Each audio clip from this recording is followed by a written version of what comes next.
మీ business ఏదైనా మీ ఊర్లో promotion చేయాలంటే అది సుమన్ టీవీతోనే సాధ్యం. ఇప్పుడే సంప్రదించండి. ఈ రోజు మనం ప్రజలకు వివరించాల్సిన అవసరం ఉంది. ఎందుకు ఈ పొత్తు పెట్టుకోవాల్సి వచ్చింది చంద్రబాబు నాయుడు గారు అనేది మనం వివరించాలి. ఎందుకంటే వైసీపీ నాయకులు మైనారిటీ సోదరుల దగ్గరికి పోయి అపోహలు సృష్టిస్తూ ఉన్నారు, కరపత్రాలు పంచుతూ ఉన్నారు. ఇక్కడ ఉండే లోకల్ ఎంపీలు కావచ్చు, ఇక్కడ ఉండే ఎమ్మెల్యే క్యాండిడేట్లు అంతా కూడా మనం మైనారిటీలకు వ్యతిరేకం కాదు, రాష్ట్ర భవిష్యత్తు కోసము మనం పొత్తు పెట్టుకోవాల్సి వచ్చింది. ఈరోజు జగన్మోహన్ రెడ్డి గారు లక్షల కోట్ల అప్పులు చేసి రాష్ట్రాన్ని దివాలా తీశాడు.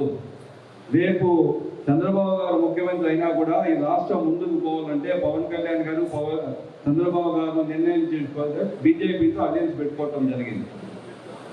ఖచ్చితంగా మనము అన్ని కులాలను కలుపుకొని పోవాల్సిన అవసరం ఉంది. 2014లో కూడా ఎన్డీఏలో చంద్రబాబు నాయుడు గారు ఉన్నారు. అప్పుడు ఏ విధమైన అన్యాయము మైనారిటీ సోదరులకు జరగలేదని మనం ఎక్స్ప్లెయిన్ చేయాల్సిన అవసరం ఉంది, బీజేపీ సోదరులు కానీ జనసేన సోదరులు కానీ. కాబట్టి దయచేసి మనం అందరం కూడా అర్థం చేసుకోవాలా. చంద్రబాబు గారు ఎక్స్పీరియన్స్ నాయకుడు, ఆయన ఎందుకు పొత్తు పెట్టుకోవాల్సి వచ్చిందో ప్రజలకు వివరించినాడు. మొన్న మదనపల్లిలో కూడా అందరికీ చెప్పడం జరిగింది. మదనపల్లి మీటింగ్లో కూడా చంద్రబాబు నాయుడు గారు దేనికోసం పొత్తు పెట్టుకోవాల్సి వచ్చిందని.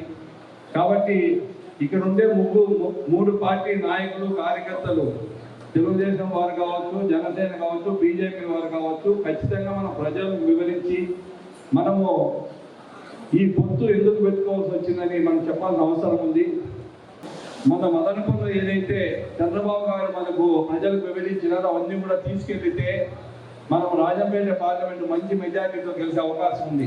ఇక్కడ అరాజకాలు చేశారు. ఇక్కడ ఉండే లోకల్గా ఉండే ఎంపీలు భూములు కావచ్చు, తమలపల్లి కావచ్చు, మదనపల్లి కావచ్చు, పీలేట కావచ్చు, ల్యాండ్, వైన్, శాండ్ అంత వేల కోట్లు పుంగనూరులో కావచ్చు, మదనపల్లి కావచ్చు, తమ్మలపల్లి, పీలేరు కావచ్చు, అన్ని తావల వీళ్ళు ఎంపీ కానీ ఇక్కడ ఉండే లోకల్ ఎమ్మెల్యేలు అంత అవినీతి చేయాల. కాబట్టి మనం ఈ ప్రజలకు వివరించి ఈ సూర్య పొరపాటున ఏదైనా వైసీపీ వచ్చింది అనుకోండి, లేదా లోకల్ ఉండే ఈ ఎంపీ వీళ్ళు గెలిచినారంటే చాలా ప్రమాదం ఉంది. ఇంకా నెక్స్ట్ టైం పట్టా భూములు కూడా ఉండవు. తమ్మలపల్లి, మదనపల్లిలో పట్టా భూములు కూడా లాక్కుంటారు. నెక్స్ట్ మిగిలిండేది అదే. ఇప్పుడు గవర్నమెంట్ భూములు అయిపోయినాయి, డీకేటీ భూములు అయిపోయినాయి, చెరువులు అయిపోయినాయి, గుట్టలు అయిపోయినాయి, కుంటలు అయిపోయినాయి. ఇంకా నెక్స్ట్ పట్టా భూములకు వస్తారు.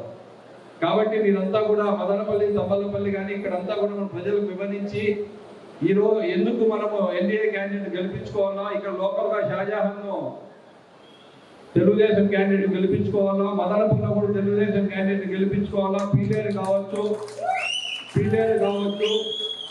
దగ్గర 6 మంది తెలుగుదేశం క్యాండిడేట్లు ఉన్నారు, కోడూరు ఒకటి జనసేన క్యాండిడేట్.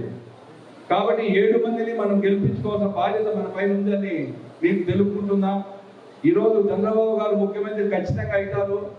పవన్ కళ్యాణ్ గారు భాగస్వామ్యంలో, బీజేపీ భాగస్వామ్యంలో గవర్నమెంట్ వస్తుంది. ఢిల్లీలో కూడా మోడీ గారు వస్తారు. కాబట్టి ఇప్పుడు డబుల్ ఇంజన్ సర్కార్ కాదు, ట్రిపుల్ ఇంజన్ సర్కార్ అవుతుంది ఆంధ్ర రాష్ట్రంలో.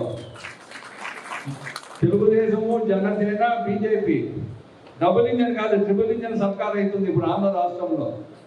కాబట్టి మనమందరం కూడా కష్టపడి ఎంపీ క్యాండిడేట్లు, ఎమ్మెల్యే క్యాండిడేట్లు అందరినీ గెలిపించుకోవాలని కోరుకుంటూ సెలవు తీసుకుంటున్నాయి. జై తెలుగుదేశం.